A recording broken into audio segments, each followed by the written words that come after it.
The message glared up at me, all the more cruel for its brevity. Keeping it intimate this year.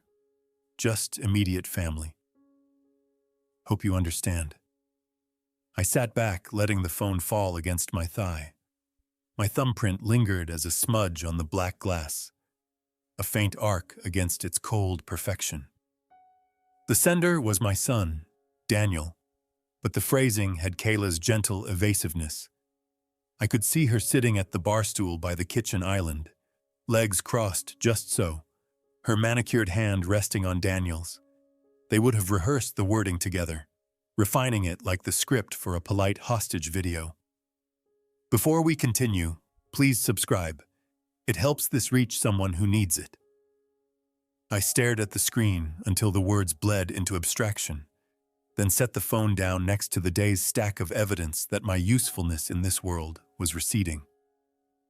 I considered replying, but my hands trembled just enough to make typing an ordeal. The knuckles, stained with the memory of 40 years of wire and conduit, flexed involuntarily. I closed my eyes. When I opened them, I was met by the single photograph on the mantel.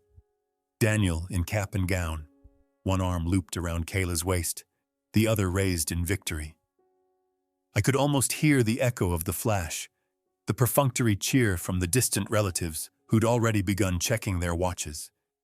I'd paid for that day, right down to the cheap grape juice in the reception hall, but the memory had not been mine to keep. Beneath the photo, on the mantel, sat a bank statement from Wells Fargo, unfolded. The figure at the bottom right as bald and unsentimental as a medical diagnosis. Third mortgage payment this quarter, on a house that wasn't mine. I'd co-signed the loan for just a year, Dad, until Kayla's promotion goes through. 3 years later, their names and mine still tangled together on paper, as intimate as any blood relation. I took a breath. The room smelled of last night's microwaved soup, faintly vegetal, and the lemon oil I'd used to polish the coffee table. I stood, knees clicking, and walked the perimeter of the living room. My slippers made no sound.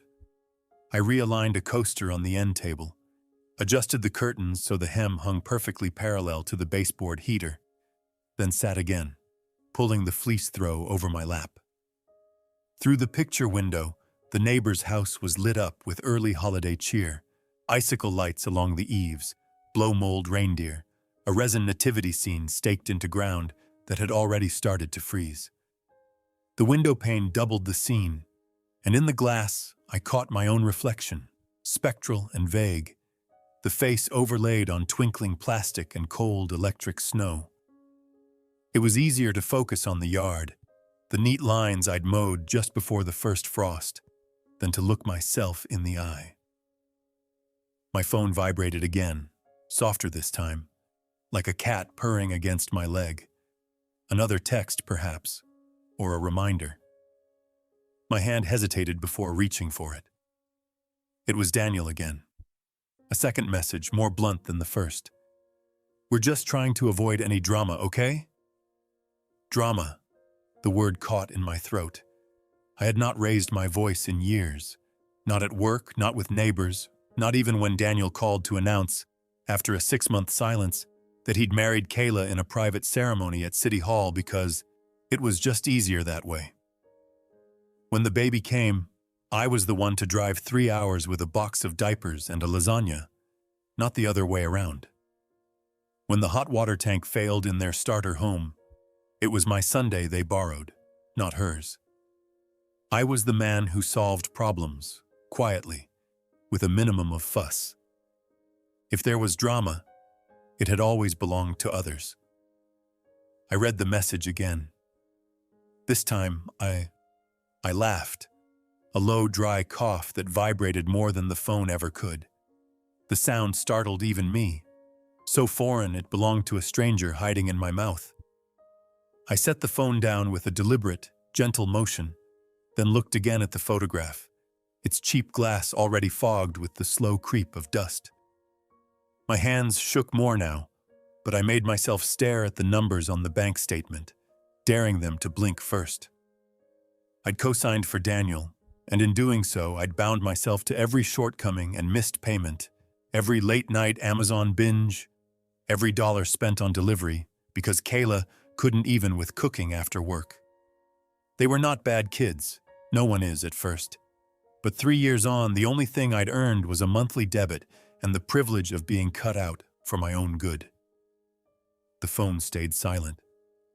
The living room, measured in its dimensions by my own eye and hands, was suddenly too small, a box within a box. The air felt thin, the kind of suffocation that comes not from want, but from plenty, from the slow accumulation of things that once promised comfort and now only pressed in, wall to wall.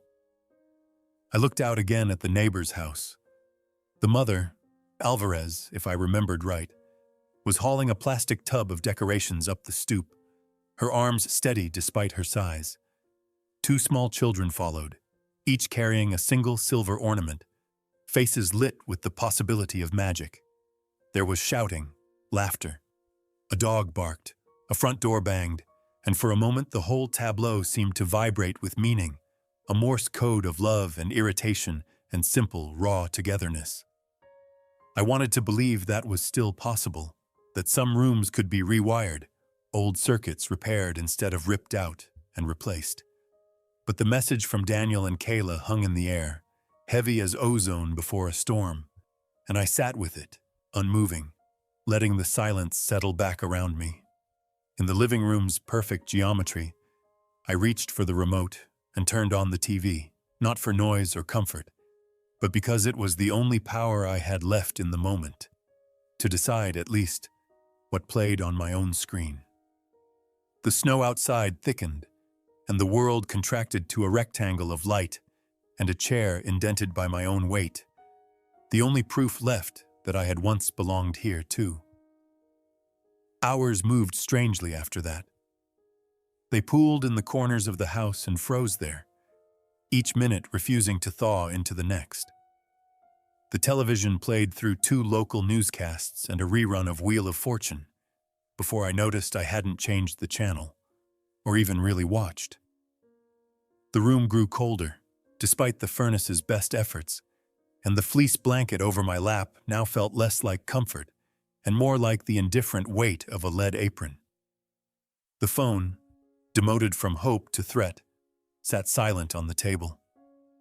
I refused to check it, even for the familiar dopamine tickle of spam calls and appointment reminders. Instead, I let my thoughts do their own unwelcome dialing. Every call I'd made to Daniel, every call that went to voicemail or got returned during a lunch break, hastily and with a mouthful of sandwich. I remembered the Saturday I'd driven out to fix the loose gutter, only to be handed a list. Kayla's handwriting, perfect loopy letters with little hearts for dots, of other chores. Just when you have time, it said, which was a kind way of saying, now please. I'd spent the morning clambering up and down their ladder, stretching to reach an ice dam before it could melt and destroy the soffit, my shoulders shaking in the February wind. That evening, I'd handed Daniel an invoice for the parts, nothing more. He'd laughed, but there was relief behind it. Appreciate you, Dad, he'd said, and I believed him then. But belief, like credit, is finite. Sooner or later the account comes due. The day folded in on itself, blue afternoon light dissolving into sodium orange from the streetlights. I made dinner, oatmeal with half a banana, eaten standing at the counter, the spoon balanced in the mug when finished. I rinsed both and put them in the dishwasher, though I knew it would be days before a full load. I walked the house and locking doors, checking that each room's thermostat was set just so, then returned to the living room and turned off the TV. The silence now felt expectant, as if the house itself was waiting to see what I'd do next.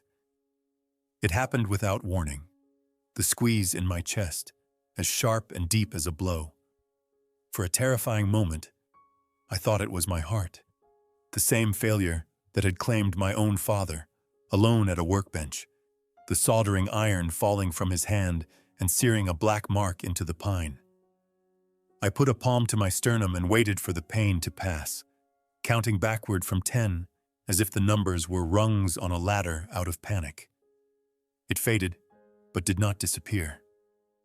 Instead, it was replaced by something less defined, a heavy, unmoored ache that moved from the chest to the throat to behind the eyes, where it threatened to push out tears.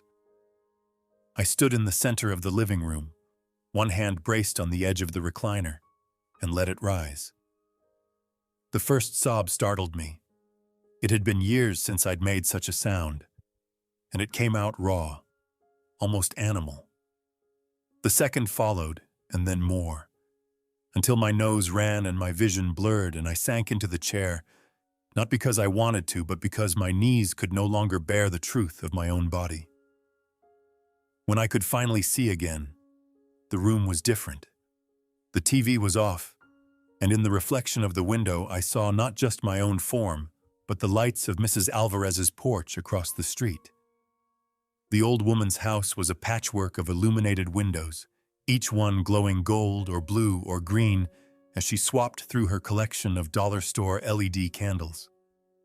On her stoop, a battered cooler and 2 red plastic cups formed a makeshift welcome mat. She was in the habit of sending over leftovers, especially when she noticed my car hadn't left the driveway for more than a day. I'd told her I didn't need a caretaker, but she'd simply replied, "I'm not caretaking, I'm sharing." It's less sad that way. Now, as I watched, her silhouette moved past the window. She paused, glancing up at my house, then disappeared. 2 minutes later, my doorbell rang. One quick chime, the kind that barely interrupts thought. I debated not answering, but the ritual of neighborliness is hard to break, and so I pulled on my slippers and shuffled to the door, dabbing my eyes on my sleeve as I went. Mrs. Alvarez stood on the stoop, wrapped in a blanket with a festive snowman print, her hair pulled back in a hasty bun that somehow made her look younger. She held a battered cookie tin in one hand, the lid askew. "George," she said, with a warmth that made me want to cry all over again, "I thought you might like a little sugar. You look like you could use it." I mustered a laugh, but it caught. "You must have X-ray vision, Elena." She shrugged. "No, just good eyes. May I?" I stepped aside and she entered without waiting for an answer, as if she owned the place. She went straight to the kitchen, set the tin on the counter, and turned to me with the efficient authority of someone who'd managed a cafeteria for 30 years. "I made snickerdoodles and the chocolate ones with the Hershey's Kiss. You can eat whichever you like and throw away the rest. I won't be offended." I tried to thank her, but she was already filling a glass with water from the fridge. She set it on the table, then, with a gentleness I'd never earned, she pressed the back of her hand to my forehead, as if checking for fever. "Are you sick? Or just sad?" I stared at her, unsure how to answer. The silence stretched. Her eyes were patient. Finally, I said, "Just holiday stuff. Family." She nodded, the way only a widow could. "My Robert hated the holidays," she confided. "Too many expectations. Too many ways for people to let you down." I managed to smile. He must have had good reason. He did. She moved the cookie tin closer to me. "You know, you can let yourself be angry about it, George. It doesn't always have to be sadness." I sat at the table, the chair cold against my legs even through the fleece. She pulled out the other chair, chipped yellow paint, from my last garage sale, and sat across from me, hands folded. The two of us, in our pajamas and blankets, looked like the world's oldest slumber party. I picked up a snickerdoodle. It was dry but sweet, and I could taste the cinnamon even through my grief. We ate in silence, the quiet punctuated only by the occasional clink of glass or the snap of cookie tin. At some point, I realized my hands had stopped shaking, and my breathing had evened out. When I finally looked up, she was watching me with a look that was not pity, but recognition. "You get used to it," she said softly. "But you don't have to pretend." I blinked once, then again. Each time the sting lessened a little. "Thank you, Elena," I said. She patted my hand, then stood, wrapping the snowman blanket tighter around her shoulders. "You know where I am if you need anything. Even if it's just an alibi for why you're not at your son's Christmas party." I smiled at that, a real one this time. "I may take you up on that." She opened the door, then paused on the threshold. "Next time, you bring the cookies." I promised her I would, though we both knew I wouldn't.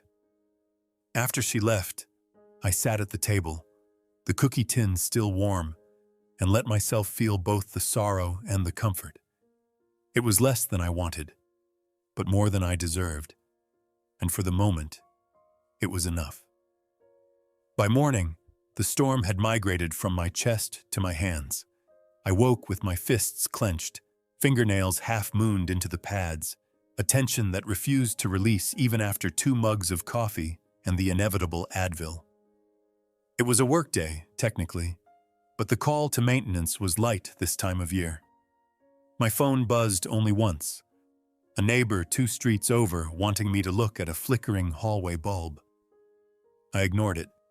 Instead, I cleared the detritus from my dining room table, mail, yesterday's newspaper, a dried-out Sharpie, and began to lay out the pieces of my undoing. It felt like setting up for a high-stakes card game, each bank statement an invoice and canceled check an ante against the house. There was comfort in the geometry, the neat 8.5 by 11 grid of responsibility. The debts tallied here, the favors repaid there, a ledger written in the small, tight script of someone who knew he'd never win but refused to lose quietly. I started with the mortgage paperwork, 3 years of statements in reverse chronological order. The numbers told a story I already knew by heart. The initial burst of optimism, "It'll be good for both of us, Dad," followed by missed payments, fees, a ballooning principal. I'd paid more than my share, sometimes out of genuine paternal loyalty, sometimes out of fear for Daniel's credit rating, which he guarded like a badge. Even after retirement, I kept the auto draft going, telling myself that stability now would mean less trouble down the road. But the road only ever bent back toward me. With each new document, my hands steadied, and the rawness in my chest crystallized into something more familiar. Anger. Or maybe just the distant cousin of anger. Disappointment with teeth. I fetched the manila folders from the filing cabinet in the guest room. I hadn't opened them since tax season. As I worked, the room filled with the dry, papery scent of bureaucracy. There was an odd comfort in the ritual. The shuffle of sheets, the click of the stapler, the hollow stamp of dates as I annotated each page. Here, at least, I could assert order. Here I could catalog the precise moment where generosity turned to obligation, and then to resentment. After an hour, I paused, wiped the sweat from my brow, and stared at the carnage. It was all so petty, in aggregate. The world's smallest tragedy, a pile of overdrafts and overdressed Christmas cards. I closed my eyes, hoping for a different memory to arrive. Instead, the same old reel played. Daniel at 5, elbow deep in my toolbox, asking 100 questions and demanding I quiz him on wire colors. Daniel at 16, jaw set, refusing to let me walk him into the high school gym for wrestling practice. Daniel at 23, a recent college grad with no clear plan but a sudden girlfriend who dressed like a CEO and could out-argue the Pope. The sweetness and the grief were inseparable, as always. A new sound entered the room, the scrape of snow shovel on driveway. I looked out and saw Mrs. Alvarez again, bundled in a parka and moving with surprising efficiency for someone who had recently lamented her old lady back. She caught me watching, gave a quick wave, then went back to her work. For a moment I envied her, able to move, able to act. even if it was just displacement. My own displacement was digital. I pulled out my phone and, with a masochist's resolve, opened Kayla's Instagram. The app launched instantly, her profile among my most searched. I'd never followed her, but she kept her posts public, a parade of home renovation, self-care, and photogenic little moments captioned with hashtags I barely understood. The most recent post had gone up late last night, time-stamped exactly 30 minutes after I'd received Daniel's just immediate family text. There they were. Kayla in a red sweater, Daniel in an ironic Christmas t-shirt, both beaming beside an oversized mug of eggnog. The child, my granddaughter, technically, though I'd seen her in person fewer times than I cared to admit, clutched a gingerbread man with a look of sugar-fueled terror. The caption read, "Gratitude season. Sometimes the best families are the ones we build together from scratch." Chosen family, #holiday magic. Blessed. The phrase, "from scratch," burned. I'd rewired their entire kitchen, gratis, after Kayla's failed experiment with an induction stove blew out 2 breakers. I'd spent 5 hours running cable through cold crawl space, only to receive a thank you text, and a week later, a politely worded suggestion that I not use their family passcode for the smart lock without advance notice. I scrolled further. Photo after photo, cookie bakes, movie marathons, fireplace selfies. Not a single image suggested they had a father, let alone a father who had mortgaged his own future to prop up theirs. It was all so flawlessly curated that I almost admired the effort. I closed the app, then, unable to resist, opened it again, this time searching my own name. I didn't exist in their narrative, not even as a cautionary tale. My hands found their way back to the paperwork. I sorted, stacked, and rubber-banded until the documents stood in 2 neat towers. The evidence of what I'd given, and the evidence of what had been taken.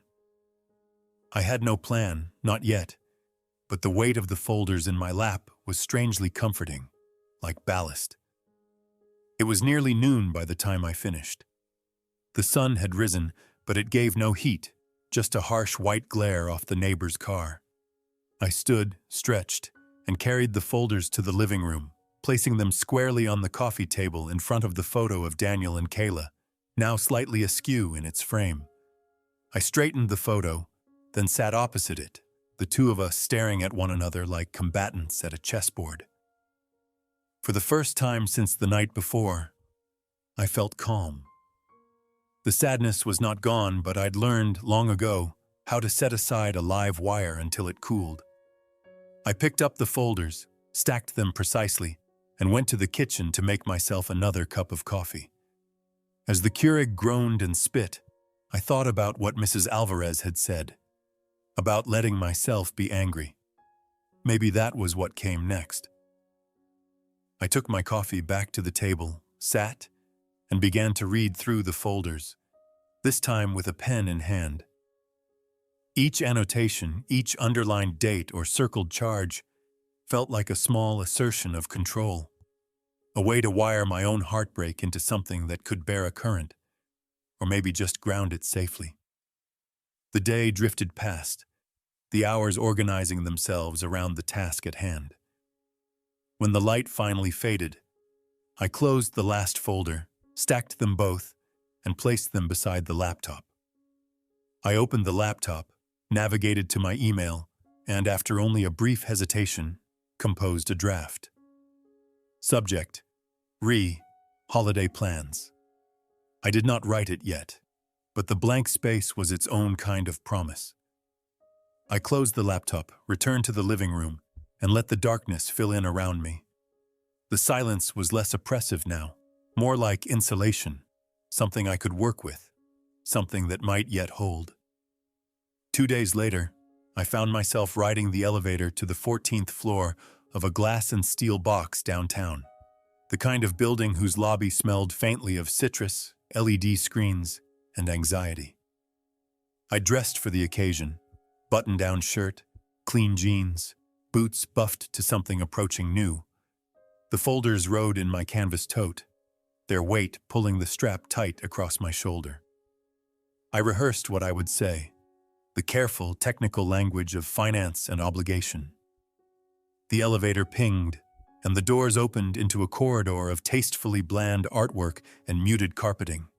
Adrian Walsh's office occupied a corner with a panoramic view of the river. Walsh himself sat behind a monolithic desk, the kind that made every visitor feel like a minor character in a corporate fable. He wore a charcoal suit, pinstriped just enough to suggest confidence, and his hair was graying in a way that looked expensive. He offered me a seat, leather, faintly squeaking, and gestured to the folders. "Let's see what we're dealing with, Mr. Thompson," he said, voice as smooth as an automated phone menu. I spread the paperwork on his desk, careful to keep the edges aligned. Walsh paged through the first folder in silence, lips pursed, brow furrowing only when he hit the highlighted sections. He let out a low whistle at one point, a soundless exhale, barely audible, but enough to make my jaw clench. "This is substantial," he said, tapping a fingernail on a cell in the spreadsheet. "Your liability exposure is not insubstantial." "I'm aware," I replied. "I want to know what it takes to get my name off the paperwork." "Legally." Walsh steepled his fingers, a move straight out of a negotiation manual. "Typically, the primary holder, your son in this case, would need to refinance independently. But based on these numbers," he trailed off, shaking his head with what almost seemed like regret. "That's going to be a hard sell to any underwriter." I felt the flush rise to my ears. "So what do I do?" He looked me dead in the eye. "You could force the issue, demand an immediate refinance, or, failing that, initiate a transfer of the asset. But be aware, Mr. Thompson, that could have relational repercussions." "I'll handle it," I said. "Just tell me what to sign." He slid a slim stack of papers across the desk. The language was dense, the consequences spelled out in all caps and bold. I initialed every page, each mark feeling less like a signature and more like a confession. When we finished, Walsh leaned back, folding his hands behind his head. "You're not the first parent I've seen in this chair, you know. Modern finance has turned families into business partnerships. Sometimes the business fails." I gathered the papers, resisting the urge to thank him for the metaphor. Downstairs, the lobby was bright with mid-morning sun. I stood for a minute, letting the harsh light clear my head, then stepped outside into the wind. I had one more stop to make. The family law office was less imposing. Old building, cracked tile in the foyer, a receptionist with cheerful, paint-chipped nails. The waiting room held a play area for children and a stack of well-thumbed magazines, all 3 years out of date. It smelled faintly of coffee and printer toner. I didn't wait long. Alexandra Rivera's door was half open, and she called me in without looking up from her screen. She wore her hair short, streaked with silver, and her suit was a darker gray than Walsh's, but the effect was somehow less severe. She greeted me with a nod, then gestured at the chair across from her. "I've reviewed your email," she said. "Walk me through what you want to accomplish." I explained, careful to keep my voice even, technical. She asked questions about dates, about intent, about my relationship with Daniel. When I mentioned Kayla, her eyes narrowed, just a little, but enough for me to notice. "Would you describe your relationship as amicable?" she asked. "Not recently," I admitted. She leaned back, tapping her pen against a legal pad. "This kind of disengagement, it's more common than you think, especially when there's a new spouse. But I will say, in my experience, that the non-biological parent often drives the wedge." I laughed, bitter. "That sounds about right." She nodded. "My ex's new wife did the same. My son's birthday party last year. I wasn't even invited. My own mother had to FaceTime me in for the cake." There was a silence then. the kind that could have been awkward but wasn't. I saw a small photo on her desk, a teenage boy in a soccer uniform, grinning like the world owed him nothing. "What do you want, Mr. Thompson?" she asked, quieter now. I didn't have an answer ready. The anger, the wounded pride, all of it suddenly felt childish in the context of her office, her story. What did I want? To be needed? To be recognized? Or just to hurt them back, the way they'd hurt me? "I want to be free of this," I said finally, motioning to the paperwork. "I want to stop being the safety net." She nodded, scribbled something on her pad. "We can do that, but it will be messy." "I can handle messy." She looked up, searching my face for a moment. "You may not believe it, but the hurt gets less. Eventually." I nodded, but didn't speak. My eyes prickled, and I focused on the chipped edge of her desk until I could blink it away. She printed off a draft letter, outlining the steps. There were places for my signature, but also a section where I could, if I wanted, include a personal note to Daniel and Kayla. "Sometimes it helps to put things in your own words," she said, not unkindly. I took the letter with me, tucked it in the inside pocket of my jacket. Outside, the wind had picked up, rattling the windows of the old building. I walked the 3 blocks back to the parking garage, the city around me alive with strangers all on their own errands of grievance and repair. When I got home, the house was quiet, but the silence felt less personal now.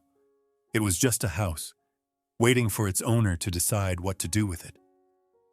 I sat at the dining table, spread the letter out beside the folders, and tried to write. The words did not come easily, but I kept at it, hour by hour, letting the pain of each sentence be its own kind of freedom. The kitchen had always been the nerve center of the house, not the living room with its curated surfaces and untouched throw pillows, but here, among the hum of the refrigerator and the uneven rhythm of the wall clock, was where life happened. I'd replaced that clock's motor 4 times, but it still lost 5 seconds every day, a gentle reminder that some repairs were always temporary. I cleared the table of its usual detritus, yesterday's grocery ad, a half-eaten mandarin, the spray bottle of window cleaner, and spread out the stationery from Rivera's office. The letterhead was thick, official, almost soft to the touch. I ran my thumb along the embossed edge, feeling the subtle bite of raised print. The folder of supporting documents sat to my left, the pen case to my right. I opened the case and removed the pen, my grandfather's, inherited after the funeral and almost never used. It was heavier than a disposable, the barrel engraved with his initials and a faint, swirling pattern that caught the light. My father had said it was lucky, but I'd always doubted luck was real. Still, it felt right, using it for this. The weight was grounding. The first draft came easily. It was all facts, dates, amounts, obligations fulfilled. I copied most of Rivera's language but softened the sharpest legal edges with my own. I wanted Daniel and Kayla to know I wasn't angry, at least not in the way they would expect, but simply done. The second draft took longer. I reworded entire paragraphs, deleted the passive voice, rewrote sentences until they sounded less like a lawsuit and more like a eulogy. The clock ticked. With each minute, the house grew quieter, until even the hum of the fridge seemed distant, then gone. When I was ready, I slid the sheets into place, aligned them by touch, and signed. The paper made a faint, satisfying crackle under my palm. My hand didn't shake, but I felt a tremor pass through the rest of me, a low-voltage current that grounded itself somewhere deep behind my ribs. I checked the documents twice, then sealed them in the envelope Rivera had provided. It felt too heavy for paper alone. I addressed it in my best block lettering, then set it at the edge of the table, where the morning sun had begun to creep in across the laminate. For a long time, I just sat there, watching the light move. Eventually, I stood, put the pen away, and poured myself a glass of water. The taste was metallic, but clean. I spent most of Christmas Eve in a state of half-animation, drifting through chores and small errands as if propelled by currents outside my control. By 5, the sky was already dark, but the world seemed to pulse with a feverish light. Headlights on wet pavement, neighbors' floodlights dazzling the sidewalk. Even my own porch ringed with the cheap, battery-powered LEDs I'd installed at Elena's insistence. She'd left a plate of tamales on my stoop that morning, the foil-wrapped bundle still radiating warmth when I found it. I'd eaten 2 for lunch and saved the rest, telling myself that a taste of something real would be necessary after the evening ahead. At precisely 6, I drove to Daniel's house. It took 20 minutes, which was how long it had taken every time I'd visited in the 3 years since they'd moved in. But today the drive felt impossibly long. The streets grew narrower as I entered their subdivision, row after row of new construction, the kind where even the flaws were engineered for effect. I parked across the street, half shielded by an SUV with a cartoon reindeer stuck to its grill. Their house was ablaze with lights, 2 strings of LED icicles along the gutter, a ho-ho-ho sign blinking in the window, and one of those inflatable snowmen that bobbed in the night breeze like a drowning ghost. Through the bay window, I could see the tree, lit with blue-white mini-bulbs and burdened with glass ornaments that looked hand-blown, but probably weren't. The living room was full. Kayla's parents, her little sister, 3 couples I didn't recognize, and a mob of children tearing apart the landscape of gifts under the tree. I sat in the car for a moment, folder resting on my lap. It felt almost weightless now, a contradiction to the way it had haunted my thoughts all day. I watched as Daniel crossed the living room, shirt pressed, hair perfect, the walk that had always been too careful for someone his age. He smiled at something Kayla said. I rang the doorbell and waited. There was a pause, and I imagined a brief, whispered conference on the other side. Then the door opened. "George? How? Come in." I guess she didn't think I was coming. Kayla stood aside, and I entered, the scent of cinnamon and fresh paint mixing in the foyer. I kicked off my boots, balancing the folder and my coat, and followed her into the living room. Daniel looked surprised to see me. Introductions blurred past. Kayla's parents, smiles too wide, eyes flickering over the folder in my hand. Her sister, deep in her phone, thumbs moving at supersonic speed. The other couples, names forgotten instantly, a parade of pleasant strangers. The kids orbited the adults, sugared and bright, and in the corner the baby, my granddaughter, sat perched on the lap of Kayla's mother, clutching a gift bow like a prize. The house was a temple to a specific kind of suburban joy. The mantel was perfectly curated, stockings hung in precise order, each one bearing a monogrammed letter. A scented candle sputtered on the side table, pine and vanilla wafting through the air. The Christmas music was low, just enough to paper over the silences. We made small talk.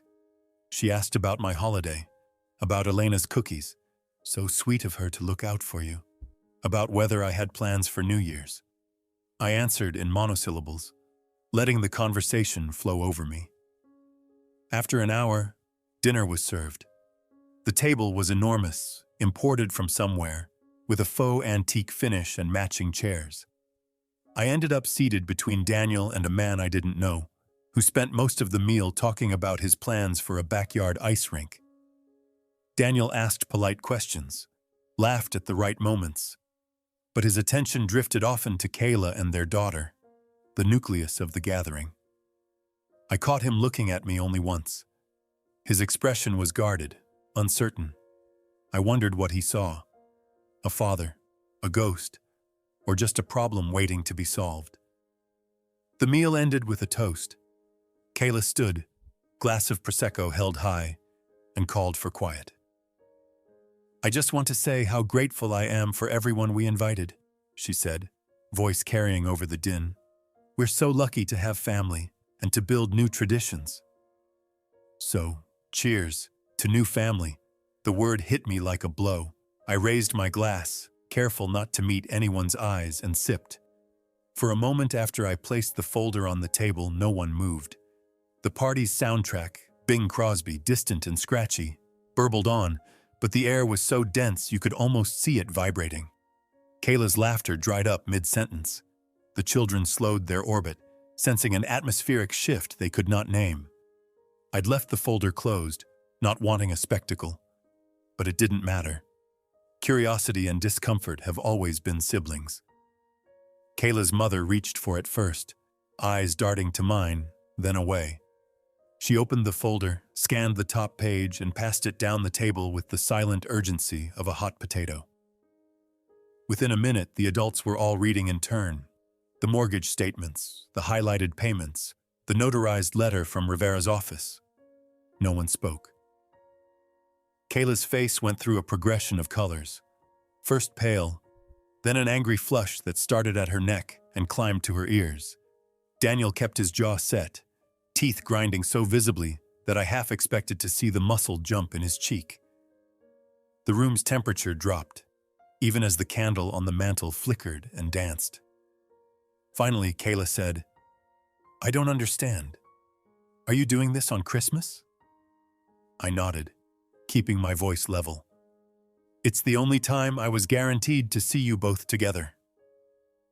The stranger to my right, a man I now realized was Kayla's uncle, let out a sharp, involuntary laugh. It was gone as soon as it started, but it broke the tension, just a little. Daniel spoke next. "You couldn't have just talked to us, Dad. You had to make it public?" I shrugged. "I tried talking. You stopped listening. It was not an accusation, just a fact." He winced anyway. There was nothing left to say. The room's sound returned all at once, the clatter of dishes, the distant barking of a neighbor's dog, the return of Bing crooning, "Silent Night." The kids resumed their tearing of paper, only now with less gusto. The rest of the adults feigned a sudden, desperate interest in their wine. I stood, adjusted my coat, and gathered my things. Daniel watched me go but didn't follow. Kayla said nothing, just stared at her hands, twisting a napkin into a tight, fraying knot. The front door was heavy, but I closed it gently behind me. Outside, the air was crisp, moonless, the world lit by the electric afterglow of other people's joy. I made it to the car before the tears came, hot, fast, nothing like the slow ache from before. This was different. This was not loss, but release. I sat there a long time, letting the cold creep in, watching my breath fog the windshield.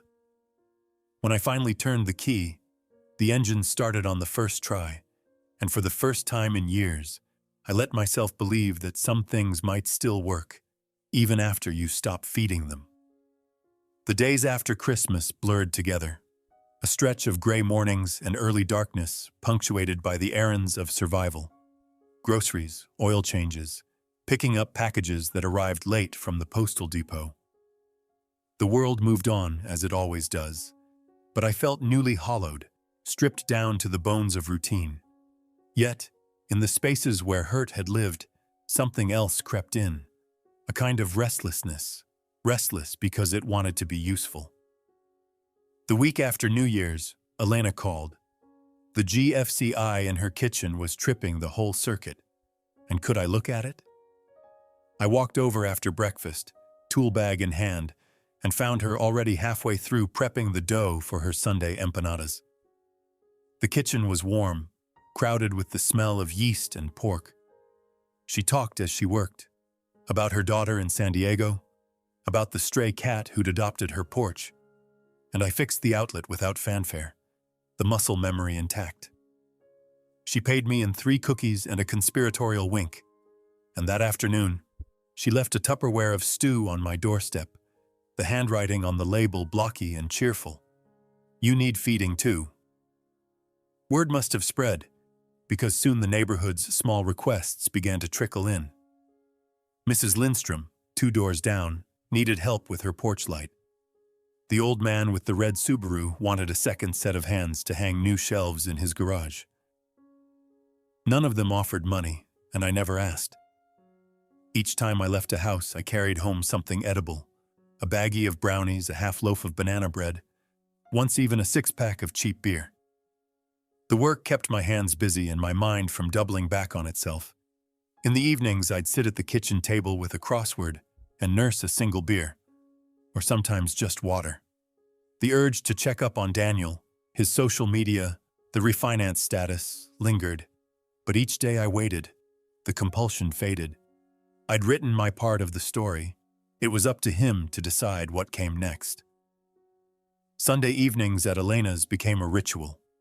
She'd invite 2 or 3 other neighbors, a rotation of lonely or half-lonely souls, and we'd crowd around her table, balancing mismatched bowls on our knees. The talk was easy, looping from neighborhood gossip to movies to politics, always swinging back to food. Sometimes Elena would prod me. "Tell them about the breaker box incident, George." I'd oblige, and the laughter would roll, round and full, like I was part of something again. The first time I told the story of Daniel and the Christmas letter, I stumbled, got defensive, tried to make it a joke. But by the 3rd or 4th telling, usually when the table was cleared, and it was just me and Elena finishing the last of the coffee, I found I could say it straight. She'd listen, not with pity, but with a kind of practical sympathy, as if heartbreak was simply one more repair job to be diagnosed and fixed, or at least kept from sparking a fire. Bit by bit, I felt the ache recede, replaced by something sturdier. The past did not rewrite itself, but it stopped buzzing in my ears. One evening, as I wiped down Elena's counter after dinner, she caught my wrist and said, "You should teach a class, you know. Fix-it stuff. There are a lot of people who need the help." I laughed, thinking she was kidding, but she wasn't. "Think about it," she said. "You're good at building things. And rebuilding." I did think about it all the way home. The idea hummed in the back of my mind as I lay in bed that night, and for the first time in months, I dreamed not of loss, but of a room full of hands, all working together to make something whole. Spring came on all at once, the way it does when the snow gives up for good. The air held the first real warmth, the yards all mud and new green pushing through in patches. I was in the garage tuning up the mower for Mrs. Lindstrom when my phone pinged. A notification so ordinary I nearly ignored it. It was a text from Daniel. Just, "Could we talk sometime?" No punctuation, no time or place.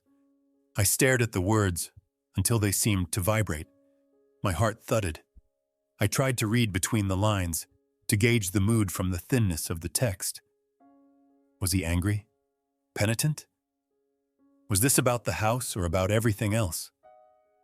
I set the phone down, finished tightening the mower blade, and wiped my hands on a rag. The phone sat there on the workbench, inert, a tiny bomb. I typed back, "Sure.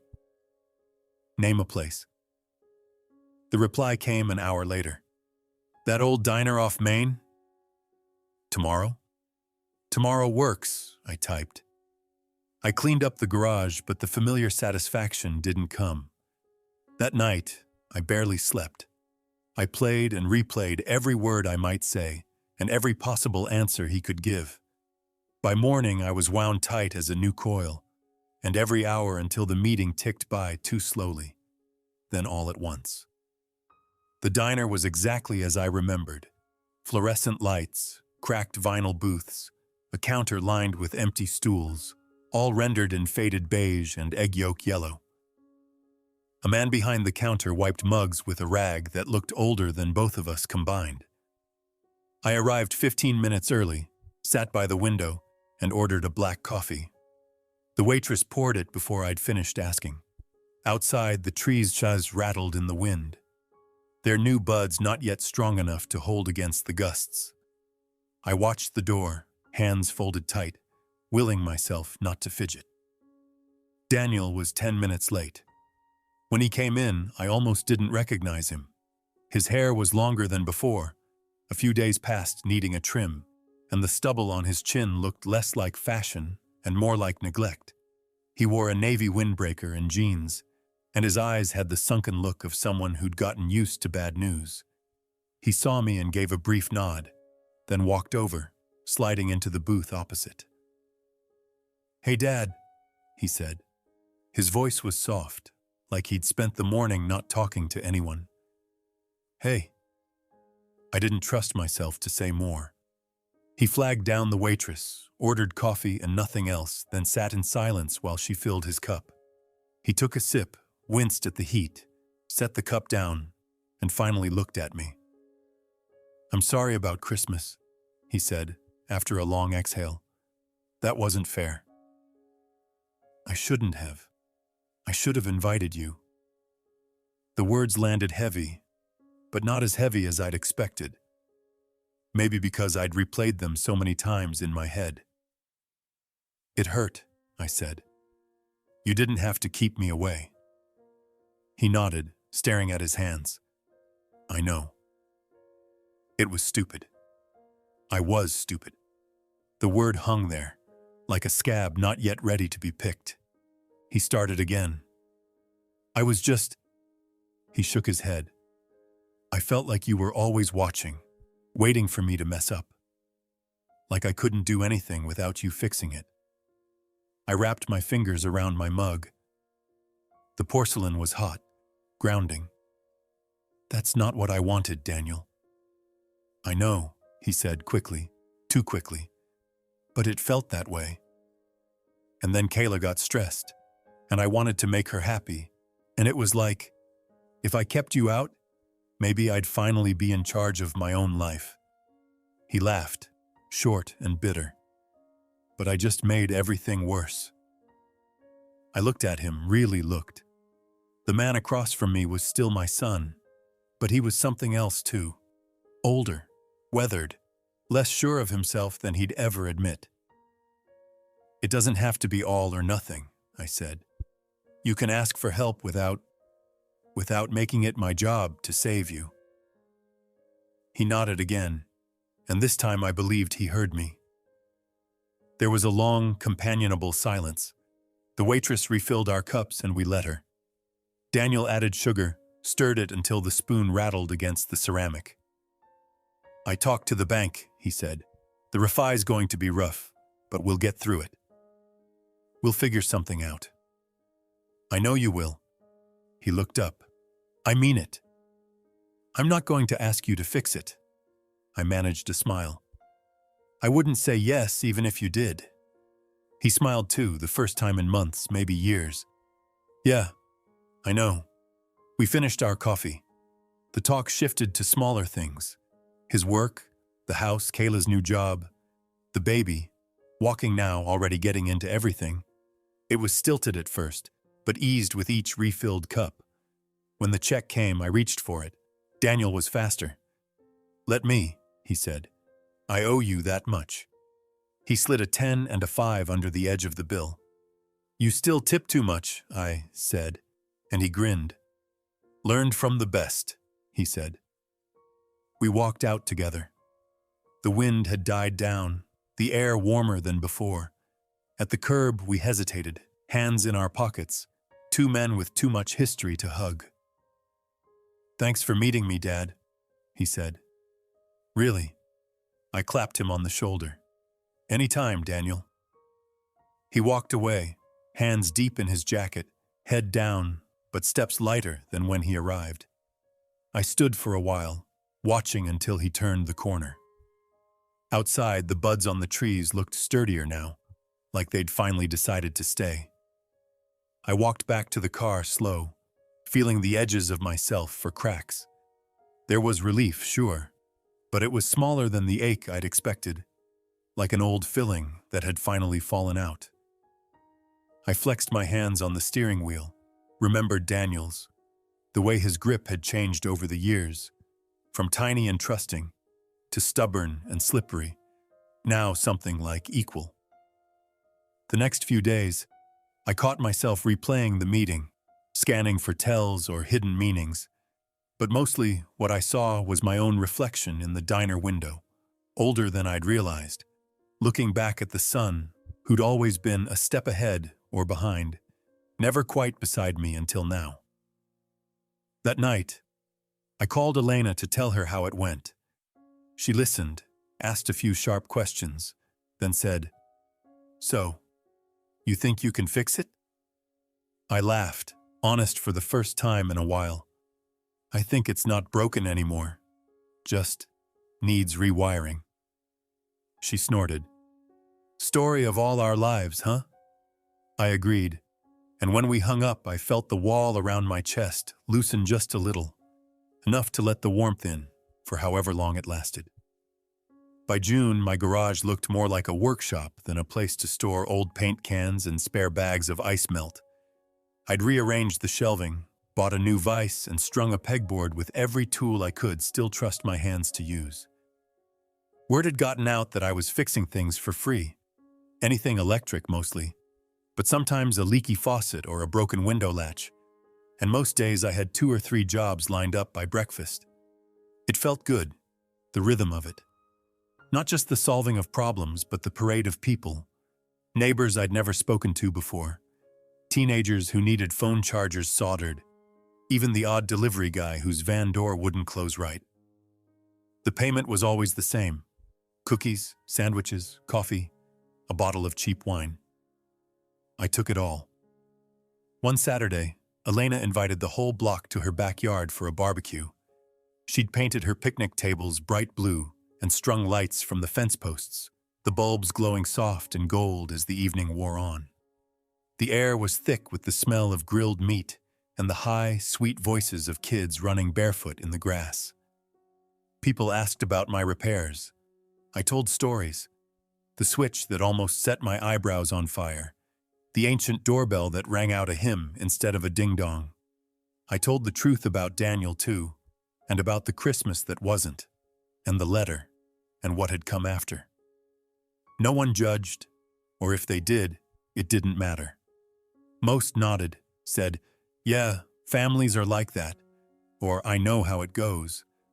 Someone clapped me on the back. Someone else offered to help patch the fence next weekend.